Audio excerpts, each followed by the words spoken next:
it there, boy. We're trying to sleep here. Yes, we are.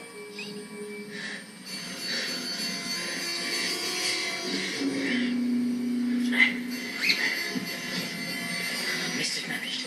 Knocks. Potter, what are you doing wandering the corridors at night? I'm sleepwalking. Extraordinary little father you are, Potter. He too was exceedingly arrogant, strutting about the castle. My dad didn't strut. And nor do I. Now, if you don't mind, I would appreciate it if you could lower your wind. Turn out your pockets. Turn out your pockets. What's this? It's bare bit of parchment. Really? Open it.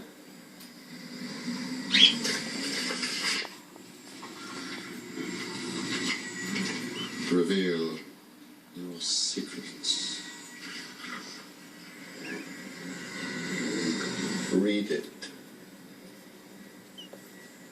Messrs. Mooney, Wormtail, Padfoot and Prongs offer their compliments to Professor Snape Go on. and request that he keep his abnormally large nose out of other people's business. Well, you insolent little... Professor. Well, Lupin. Out for a little walk in the moonlight, are we? Harry? All right. That remains to be seen. I've just now confiscated a rather curious artifact from Mr. Potter. Take a look, Lupin. It's supposed to be your area of expertise. Clearly, it's full of dark magic. I seriously doubt it, Severus. It looks to me as though it's merely a parchment designed to insult anyone who tries to read it. I suspect it's a Zonko product. Nevertheless, I should investigate any hidden qualities it may possess. It is, after all, as you say, my area of expertise. Harry, would you come with me, please? Professor? Good night.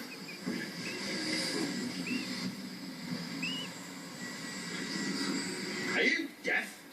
Put that light out.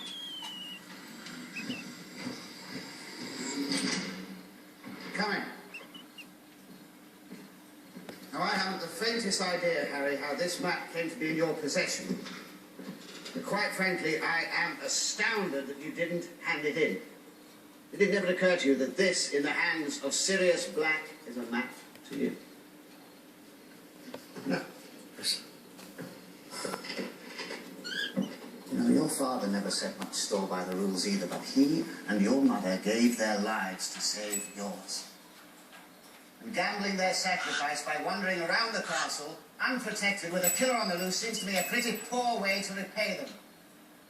Now, I will not cover up for you.